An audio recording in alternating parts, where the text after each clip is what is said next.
We have real reasons. Nobody really thought they'd go back and be looking at the document or studying it down the road. Nobody dreamt that. And if the British would have won, it would barely be a footnote in history. But don't forget that. They also won at Spain, the Netherlands. So they picked a committee of 5. And John Adams and Ben Franklin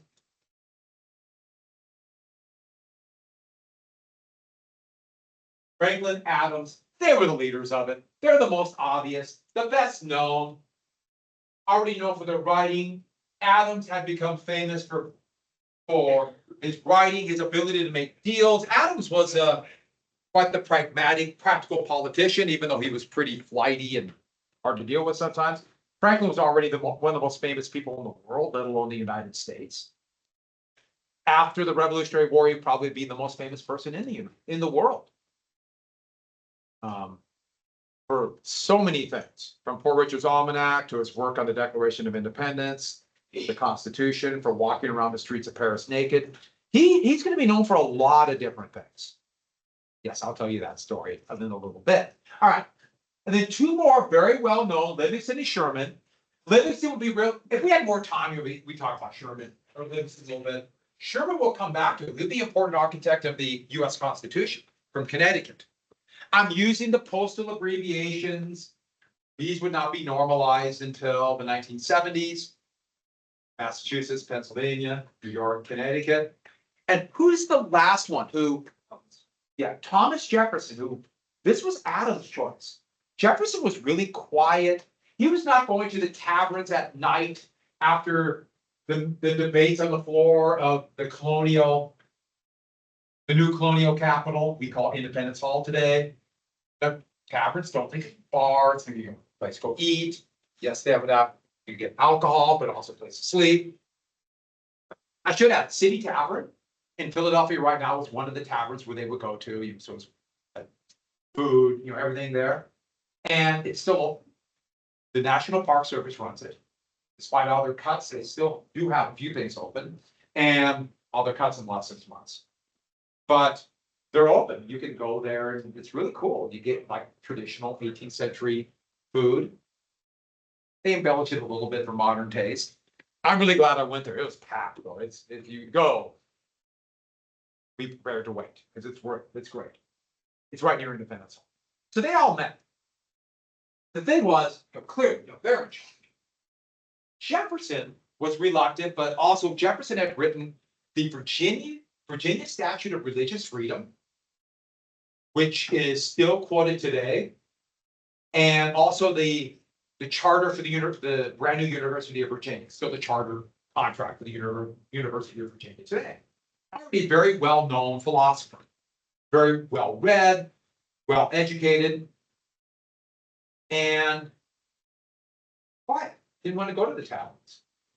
Adams and Franklin, especially Adams, they didn't want to be sitting for 2 months in a candlelit, cold and then hot room, depending on the weather, little room in some boarding house in Pennsylvania, in Philadelphia, writing this. They wanted to be debating, going to the tavern and arguing this. That's what they thought would be remembered. They didn't want to be stuck in a room. So they went to Thomas Jefferson and they went, Thomas, you're the smartest one here. Nobody writes as well as you. Nobody understands the philosophy like you do. We pale in your ability. Only you can write this. Did it work?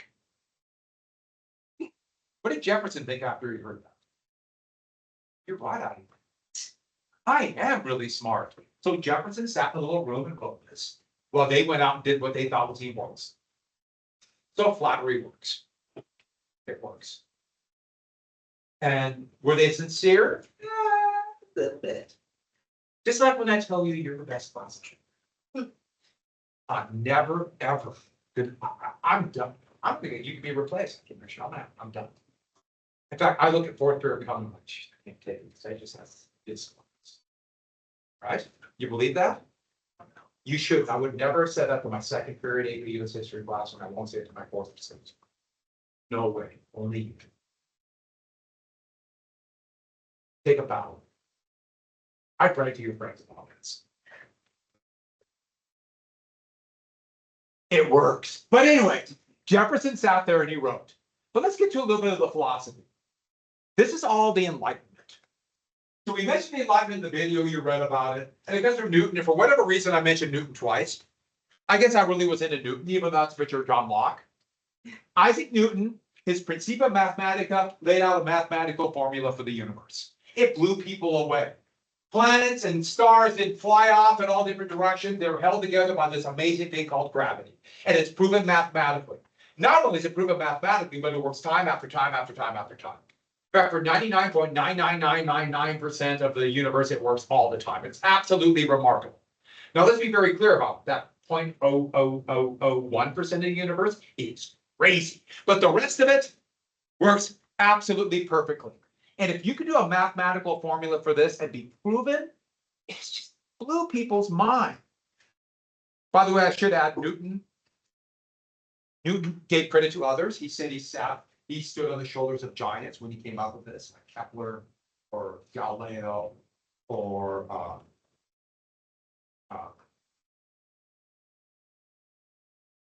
Elazon, the Arab philosopher, the name which just escaped me, stood on giants. He stood on the shoulders of giants. He understood how he got his formula. He used other ideas. One more thing, he would be elected to Parliament in Britain. He was in Parliament. In his entire time in Parliament, he only said four words. You know what he said? He's close. That's all Isaac Newton said in Parliament. So just because someone is brilliant in one way doesn't mean they're brilliant in everything. Moving on, so we can have natural laws to govern society. Can't we do the same thing? Have laws like the mathematical formulas to govern society? And the big thing is, write this down, a constitution. We can have a constitution and written laws. We could do all this and govern society, and therefore not have the chaotic wars or the greed and avarice that leads to inequalities, or it will make these inequalities governed by some kind of rule. All kinds of ideas are going to come out of this. Now, is this realistic? People tend to be irrational, so it's very difficult. You can imagine these are a lot of people kind of talking about. They're seeing what's going on, what they're talking about. See it cleaner? Okay. But this is also a new philosophy that was developed beginning in about 13th or 14th century, but you really see it after the discovery of the New World in Europe. It's called humanism. And this idea that we are not dictated by some supernatural force. Humans are sovereign, meaning sovereign means power. We have power over ourselves. And this could not, a lot of people would take this as being out of the realm of religion, but not necessarily. If you are very religious and believe in a God, whatever your religion might be, they gave you a big brain to make decisions. That's what their argument would be. That's what. So, people are sovereign. If we can decide our own fate and we can use natural laws, we don't have to be governed by somebody who says they get their power from, they claim God, or just because they have more weapons, we can overthrow them. So, one more thing. A new philosophy is going to come out of the scientific revolution and the Enlightenment, the age of reason. It's called deism. And deism was this concept that there was a creator. And you notice I use the word creator. Sometimes they would say nature's God. So that idea, the natural world and a God, but think in terms of creator. And the creator made the universe just as the most technical craftsman would make a clock. Okay, an accurate clock, incredibly difficult, especially for the 1700s. It's almost impossible to come up with an accurate timepiece. So this very precise instrument, the most precise thing they could think of in 1750, that's like the universe. So the creator, there's nothing. You have the universe, or you have nothing. And now they create the planets and the stars and the plants, the people. And they set the mathematical formulas that work the whole thing. Gravity. That worked it, put it all together. Looked at it. The creator went, okay. Then flipped the switch and everything ran. And then what did the creator do? Sat back and watched the creation. Remember, people are sovereign. They can decide their own fate. We decide. We decided while we came. Now, by definition, a true deist is not, for example, a Christian. Because Christianity has a very interactive God. But there are people who are deists and believe in some Christianity. John Adams. George Washington never once said the word God. He always said a total as a deist. Thomas Jefferson, full-fledged deist. So many of the founding fathers were deists or influenced by deism, even though the vast majority of them, if they had a religion, they were Protestant, but a lot of deists and a lot related to the First Great Awakening. So you see a lot of that in there. One more thing. When they saw the American Indians, which they called then the woodland nations, it blew them away. They're so free. Oh, yeah. They're uncivilized. Free. That means people can have rights. That was their natural state. That means we don't have to accept not having liberty. We don't have to accept being governed and controlled by somebody else. Our natural state. Now, it implied thing in terms of they looked at the woodland nations, American Indians, as this kind of just children just being born. And so we have that. And then we could shape that into a more controlled society. Would they dress up as when they did Boston Tea Party? So same concept. I do find it interesting they called it woodland nations. That's an important thing. Because they're not calling them within their own nation. They're calling or like part of our country. They're nations. Later on, when they want to take it, they would say they're not nations, they're not independent. But first, they're nations. They would have treaties, they would have law. That will change when the US wanted the whole thing. So John Locke's probably the most famous philosopher. There are others, we got to pick and choose, but Locke's the one everybody mentions. Locke's an interesting guy. There he is right there. Looks very gaunt in that picture. And he's basically writing to justify getting rid of King James II in Britain in 1689. But when he wrote it, it's basically, or he wrote, it's called Two Treatises on Government, but he would write himself as the father of liberalism. That term liberalism would come about in the French Revolution, so after the American Revolution, but he's considered the father. Now, if people say the term liberal today or conservative, those terms are so misused from the roots whether or not worldwide or in America, that they're almost meaningless today. But what it meant is enhancing people's liberties. And that was a relatively new thing, children of the Enlightenment. The Declaration of Independence is a very liberal document. And everybody has natural rights.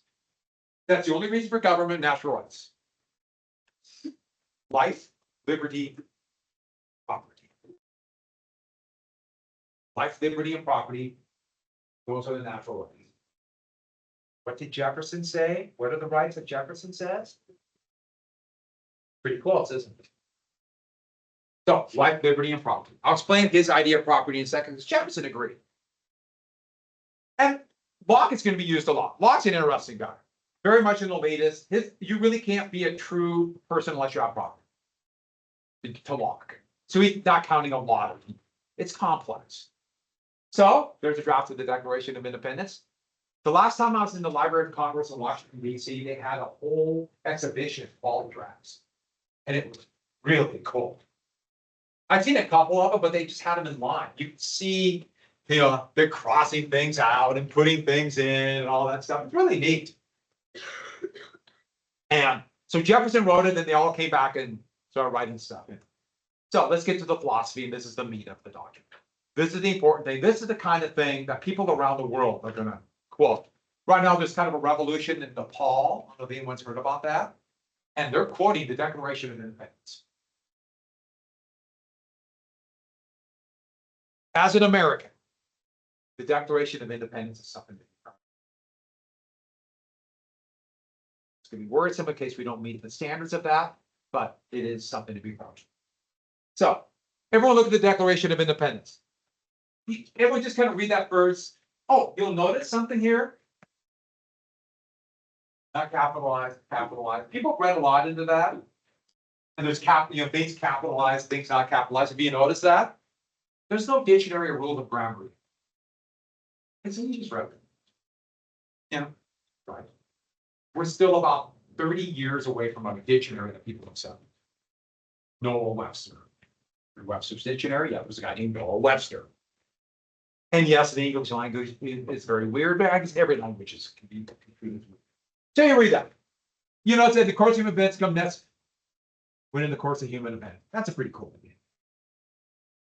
That you want people to dissolve the political bands with connecting with another.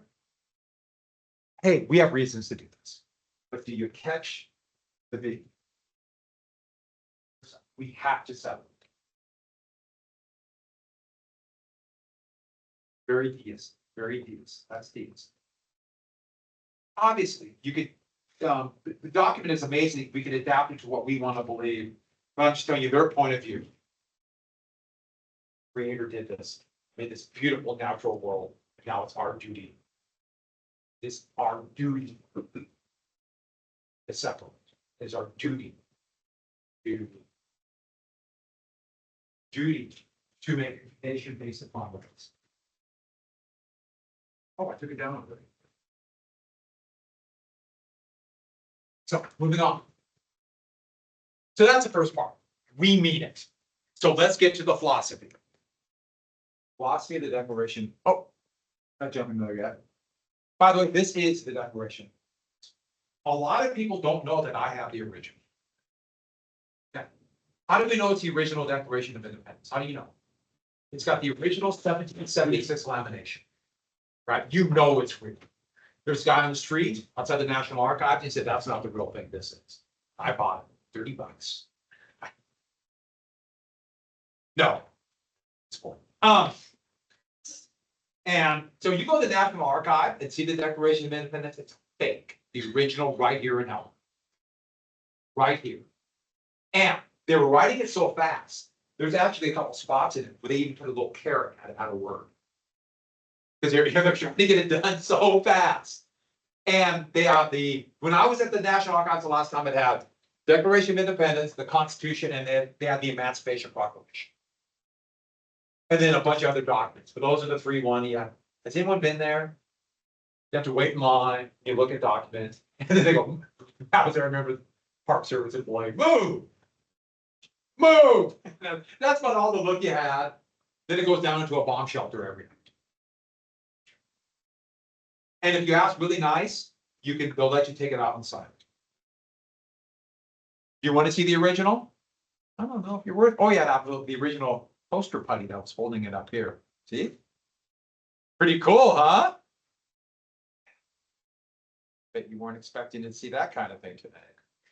Who would like to read the Declaration of Independence? It started, I will stop you gently. Gently. Okay, Cole, you ready? So read the second paragraph. Yeah. We hold these truths to be self-evident that all men are created equal. Good. Perfect place to stop. All right. We hold these truths to be self-evident. By the way, did people hold these truths to be self-evident in 1776? Absolutely not. This is really radical stuff. Radical stuff. We hold these truths to be self-evident. I've been teaching for a very long time. This is my 6th podium. Letting you know. So, equality is the first element. No, they did not hold these truths to be self-evident at all. This was radical stuff. Radical stuff. In fact, it was so radical, a lot of people who were signing it did not believe this. In fact, when Thomas Jefferson wrote these words, who did he think was equal?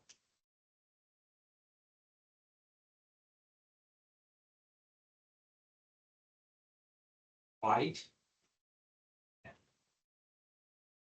Some people said, yep, white men. He didn't mean all men, he meant white men.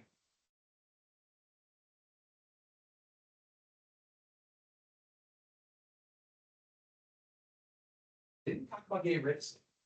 He blamed Britain for the things. Oh, yeah, he knew slavery was bad. But he liked his fine wine. Engine. And evidence. We'll come back to him. Jefferson is a really interesting man. Did it mean all men? When John Adams saw all men are created equal, what kind of men? Somebody said, all white men with. There were some, though, like Thomas Paine believed all men. And maybe women. Now, I know we're missing a hell of a lot of people. But this is still a big step. It's easy to go back and read too much or too little of this, but this is a big radical step. They just got a long ways to go if you leave equality. But you got to step somewhere. This is a big step because once we put it on paper, the founding document of the United States, it's not law, but it's the founding document. Now you're committed to it.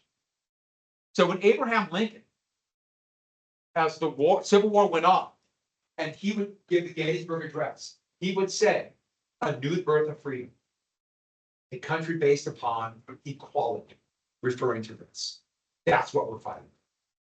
The Declaration of Independence said. They might not have believed that about everybody, all men at least, in 1776, but Lincoln turned that into all men. And it's a short step then, finally. Once you said all men, why not who? Who else can be equal? Humans. Abigail Adams literally said to her husband, don't forget the ladies. And how did Adams respond? Actually, a little more, little condescending, but it's like, I know you're really smart, probably smarter than me. But come on. Can't do that now. Nobody would accept that. Come on. Patience. Couple hundred years. Be fine. And that's kind of what's going to happen, those reading ahead in history. In 1848, Seneca Falls, the Women's Rights Convention, the first Women's Rights Convention in world history. Big deal. Happened Seneca Falls, New York. And their founding document said, we hold these truths to be self-evident that all men and women are created. So they want to use that founding document and add that. Now, do all people believe this today? It's complex, isn't it? Yeah. We'll leave it at that. My way of saying complex is saying no. I believe people don't. So, what that means is equality under the law. Whether you're a king, laborer, a tea, all people are related to the law. Hey, does that happen now? No matter your class, is the law equal to you? If you don't believe me, go get a lawyer and figure out where you're going to get the money. So there's some issues. To this day, arguably it could be, we have our very unequal society now. So, speaking of unequal societies, what about equality of opportunity? You notice I put a big line through there. A lot of people said, oh, does that mean we're all going to have an equal opportunity for wealth and happiness? That would have been the founders, no way. But this is going to be debated to this day. And what about that whole thing about slave? And shut up. Not going to talk about that. In fact, it really worried them that this might encourage slave owners in the South to not join the cause. And it kind of did early on. Because this talk of equality might lead slaves to demand freedom, aka slave rebellion. That's the way they looked at it. That's equality. Who would like to read next? I'm looking for a volunteer. Go ahead, Liddy. So Cole did a great job all the way to creating equal. And and I'll stop you, Chandler, again.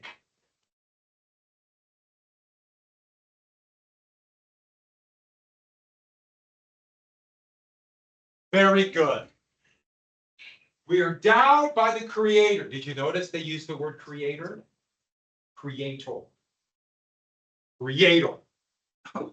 Two flamingo magnets fell down. Chaos. Chaos is reigned. Unalienable rights. What's inalienable mean? All have them, can't be taken away. Can't be taken away, all have them.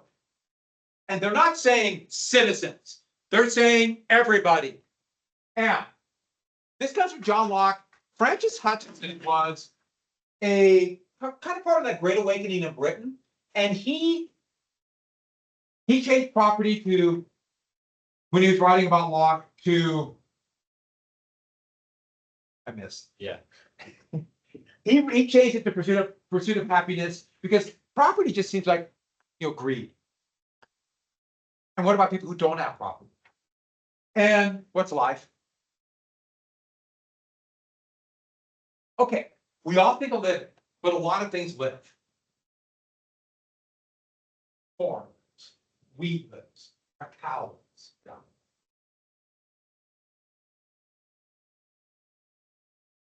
Okay, you're jumping to liberty. You're jumping to liberty. But what is it that you can make those choices? You got what? What if no one's making it for you? Be in the liberty. I know. No one can tell you what to do. You're not owned by somebody. Because remember, a slave has life too. You're not owned, you're not dependent upon anybody, you're worked. It's hard to save life without getting into liberty. And you're right, but first off, you have to have independence. As you can see, now, you could watch this being quoted.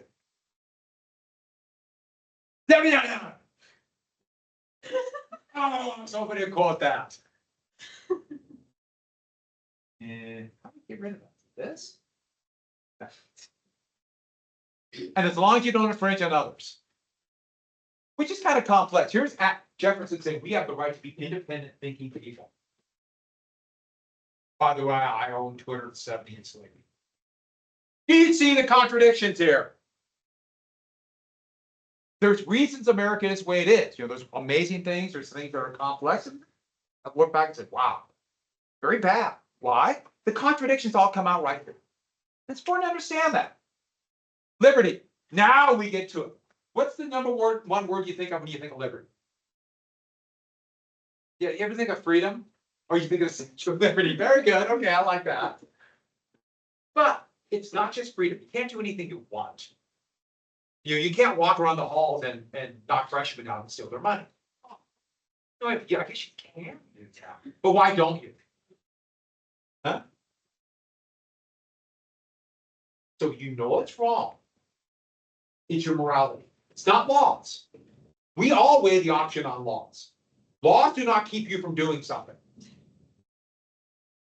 It's your will, it's your morality, it's freedom of conscience. Because every one of us, except for me, has probably driven 26 in a 25-mile-per-hour zone of control, right? Has anyone ever done that? Be honest, have you done that? I'm filming you. You broke the law, didn't you? You weighed the options, you made a choice, your conscience said that's nothing. Now, then you might want to hit people over the head with a hammer because first off, okay, maybe the law, but also we know that's morally wrong. We know it. Okay, not everybody. Some people have no conscience and they're kind of scary. It's really scary when they have power, but that's another story. So, do you see the issue with freedom of conscience, aka freedom of conscience? It's not just deciding what you want to do. You have to be independent though to have this. So that's why they kind of bleed into each other. What's pursuit of happiness? Running around going, yay, smiling. Okay, that smile hurt my face. Yeah. Have the ability to pursue what you want and have the college you have that ability.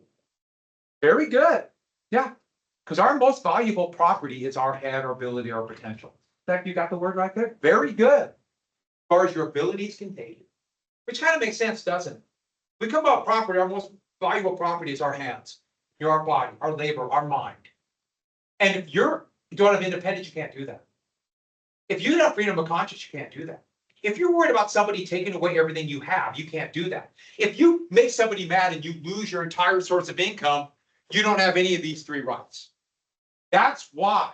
Oh, don't forget, you can't infringe on other rights. If your best property, your best ability is to walk around the streets and rob people, you're infringing on their rights.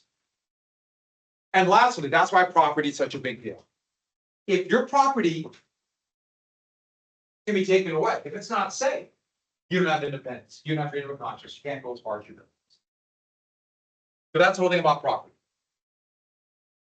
I mean, just imagine how you would act, where if the powers that be could arbitrarily take away everything that's valuable to you if you make them mad. You disagree with us, take away whatever you find most valuable. And that, including maybe your own personal freedom. How would you act? Like you wouldn't need any of these. So if I ask you an essay question about unalienable rights, I'll tell you exactly how I want you to write essays on Thursday or Friday. Sound good? Is that a good one? That's a big deal. I like unalienable rights. You notice they're not laws. They're not laws. More complex than that. Social contract. So Locke and then later on Rousseau, two philosophers. Rousseau would actually write a book called The Social Contract. So it's a contract made amongst people. Who would like to read the next part? We are right at happiness. Okay, go ahead, Izzy.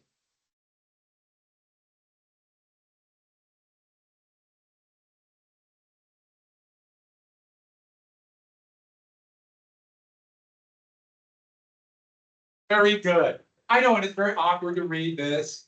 It's not very colloquial, but what does that mean? Where does government get their power? From the government, us. Now you might be saying, what about a dictator? Hey, dictators are overthrown all the time, aren't they? We decide, meaning us in this room. Will be a cabal that decide our fate. No, the people decide. Governments can't function if they don't allow them to function. Hey, dictators have got to think about public opinion just as any elected official in a democratic republic. They've got to think about this. And dictators really have to think about it because when dictators are overthrown, a lot of times their head goes on a pike without the rest of their body. So, let's read the next part. That. You need volunteers for that. You already read it. Well, you did a fine job. I'm looking for another volunteer. Anybody, or do I get a volunteer somebody? Would anybody like me to volunteer them? Grady, way to step up to the plate. That whenever any form of government constructed of these ends is the right of the people to alter or to institute new government, laying its foundation on other principles and organizing its powers in such a form as to them shall seem most likely to affect their safety and happiness. Very good. Well done. So if governments infringe on people's rights, what has to happen? What can the people do? Yeah, get rid of it. Governments to protect rights and people can change the government. And if they infringe on rights, now it doesn't mean necessarily a rebellion. It could just be an election. It could be a new constitution. It could be a number of different things. But people can change, overthrow, change rights. All right, next. Who would like to read after safety and happiness? Let me read this next part. Taking longer than I thought. Prudence, indeed, will dictate that governments long established should not be changed for light or transient causes. You can't just change it because you're mad. It's serious stuff. At least we like to think of this. And accordingly, all experiences have shown that mankind are more disposed to suffer whilst evils are sufferable than to right themselves by abolishing the forms for which they are accustomed. We can take a lot of stuff. But when a long train of usurpations, abuses and usurpations, pursuing invariably to the same object, evinces a design to reduce them under absolute despotism, it is their right, it is their duty to throw off such government and provide new guards for future security. So that means the people ultimately have the power, aka sovereign. Isn't that kind of what a democracy is? Kind of. It's more complex, but that's what it is. And lastly, it is the duty of the people to do this. Nobody else will do it for you. And that means you have to pay attention, aka vigilant. If you don't know what's going on, could you imagine somebody using your fear to try to get you to change the government or do something that might actually be harmful to you or the nation? Would people actually do that? Would they take advantage of people's ignorance and incompetence? Now, when I say that some of the ignorance does not mean dumb, they just don't know. And it's hard to know. And so you have to know who to trust. What did I tell you about Snapple yesterday? You remember? What did they believe Snapple was, the Snapple company was advertising? Yeah, slavery. Was that true? People believe it, don't they? People believed it. Think how easy it is. Think how easy it is today. And there are reasons why. We're probably the most dangerous time in my lifetime. I know. Isn't it great that we all get to ride the wave? There's more political violence at any time since maybe 69 or 7. 1969. And it's really pretty scary. People are spreading incredible disinformation. And that Snapple one's a good example. Be very wary. So, in fact, what do you do if you have a question about something?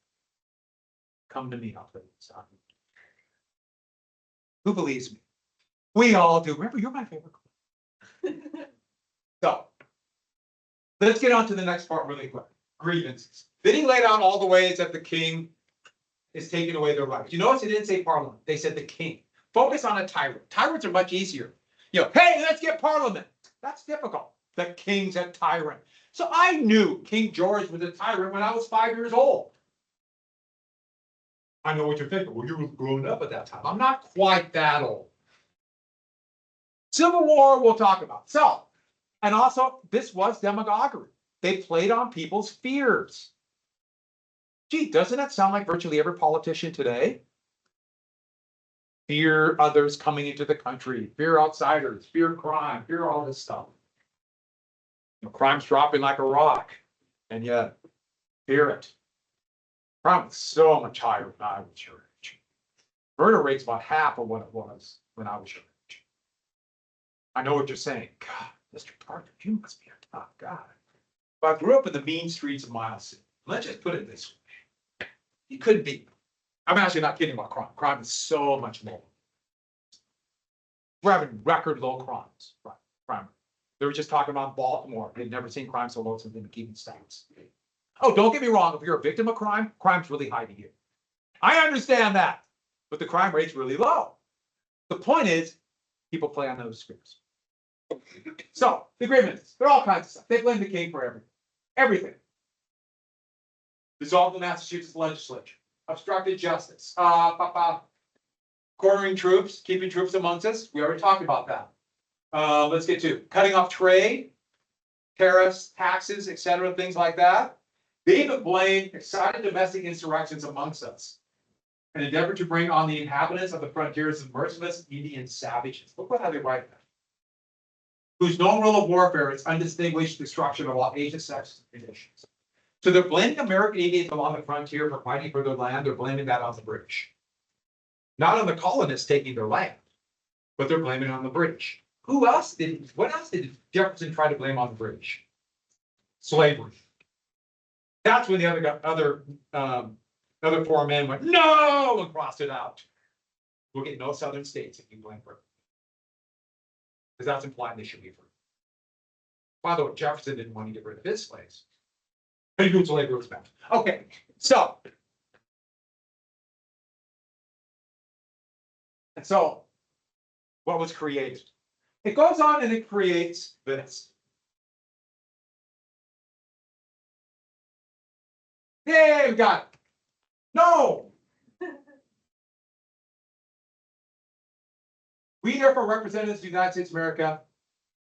The good people of the quality solemnly publish declare that these united colonies are and of right ought to be free and independent states. What did they create? Did they create 13 independent states that loosely come together as United States? Or did they create the United States made up of 13 states?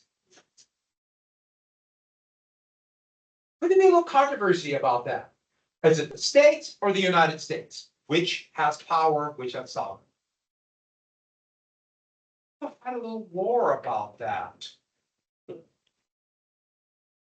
Civil War was partially about that idea. And who won? The United States won the Civil War. Oh, you're right. But they fight a war. Do people still disagree about that? All the time. We'll come back to that. So it's really not clear. And don't, people try to read a lot in the capital letters. What does that mean? That is the Declaration of Independence. Pretty good document, isn't it? Now we'll lay out a few more, kind of do a little review, come back, lay about the fighting that in the war. When is the test going to be? Can we just do it tomorrow? You guys ready? I'm sure looking at me like, that rat would do. He lied to us. I'll tell you about the essays, I'll tell you about stuff, I'll help you prepare. Start going through that review list. Starting on Thursday, I'll answer any questions on there. I'll take about 5 minutes and answer beginning of each period. I'm not gonna take a full day for review. Now, this is supposed to be like a college class, you just gotta go, but I will help you. And then also, you notice the test is right before, or right after intervention time. So if you wanna come in at intervention time on next Monday, and take 15 minutes, 20 minutes and ask questions, I'll answer any question you have during that time. And there's a very good chance I'll answer them correctly. One more thing for you. So I showed you all this stuff. Did I show you any of this? Did we get to this? Were the Patriots happy or unhappy with that? Who thinks the Patriots were mad? How dare the British do this? Who thinks the Patriots were happy? Patriots were overjoyed. They wanted Britain to crack down. So then they could turn around and say, look, how tyrannical the king is. Rebel. They wanted the king to close the harbor. They wanted the king to abolish the assembly so they could save their titles. Does that make sense when you think about it? By the way, pretty dangerous game, isn't it? What did the September 11th attackers want the United States to do?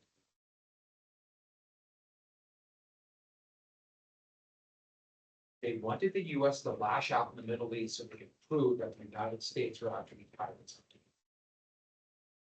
They stated this all. And what did the US do? Heck, US invaded a country that had nothing to do with this, September 11th attacks.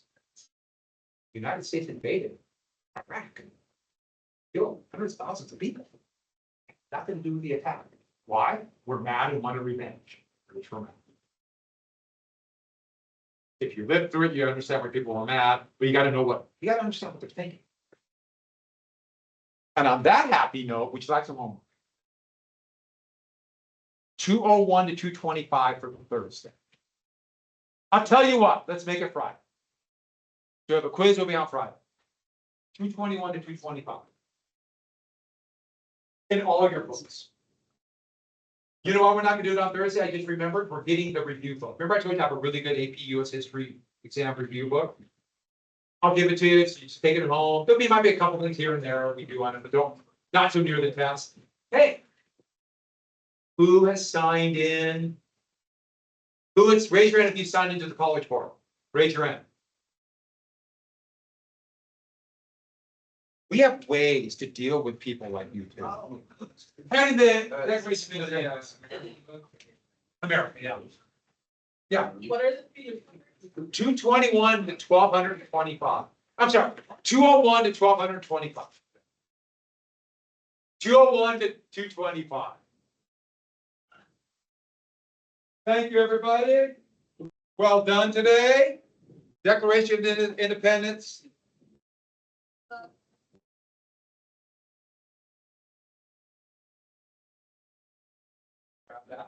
Thank you. And you notice the print is very small because you are young and arguably spry.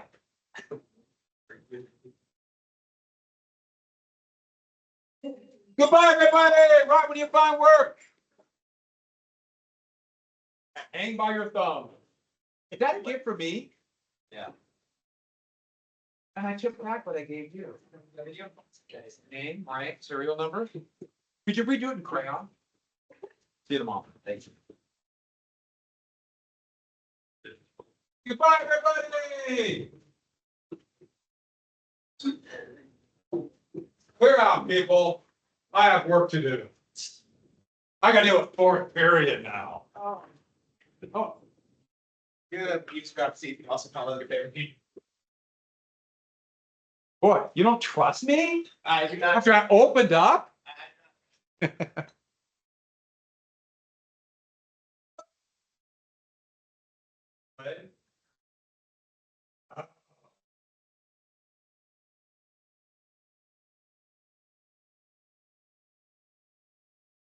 you want to graduate? After finish the bridge?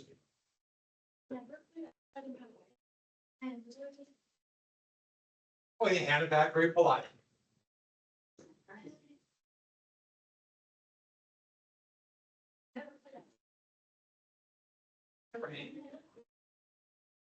Did she ever give you an answer?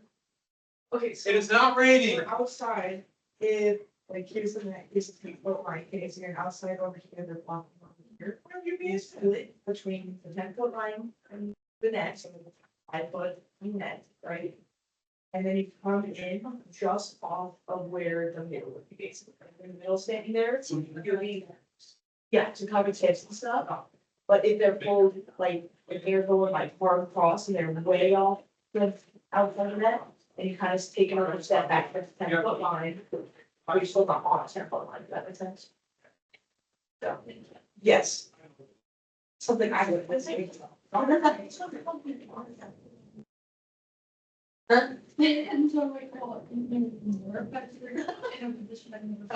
you skip me. This one you did the. Okay, you didn't cut me, you put me on bars. Yeah, exactly. What is happening here? I think it must be. And then two. We'll run a double triangle, it's fine, well, I guess I'll give you this back. We'll run a triangle. So, we're gonna go very quickly for the Declaration of Independence. So, we get to the key points of it. I'll come back to some elements I'll miss, but we're gonna be missing a few people. And there's gonna be essay questions on this. I'm gonna be nice. If you don't have your textbook, I didn't tell you how to bring it, but if you don't have it, everyone quick run up and grab that, just a copy of the Declaration of Independence. I just made a classroom. Yes. I did it. Yes, you said. Yeah. You don't think mine hurt? I'm in the middle of the car right now too. Yeah, my legs are aching. I couldn't get it.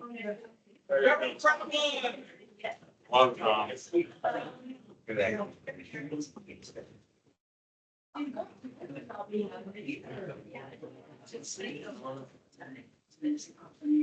All we wait.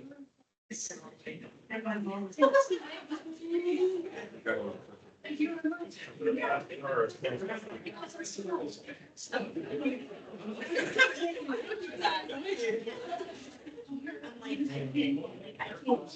What I can do. So I like. Yeah. Same runners, like. You're fine. Maybe something in blanket, I'm not sure. You're asking something. Oh my God, no. Is he recording? Oh, yeah. The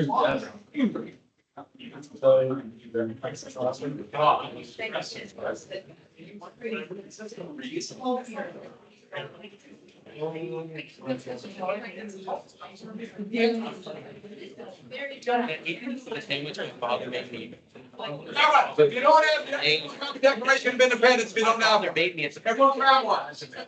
Let's go take. I didn't ask him, he just did it. Get a picture.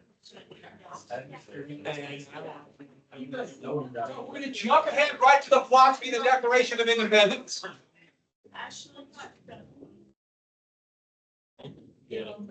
We're gonna jump right to the philosophy. Everybody can look up and down the philosophy of the Declaration of Independence. So, here, here. Yep, we're gonna jump right into this. Yeah.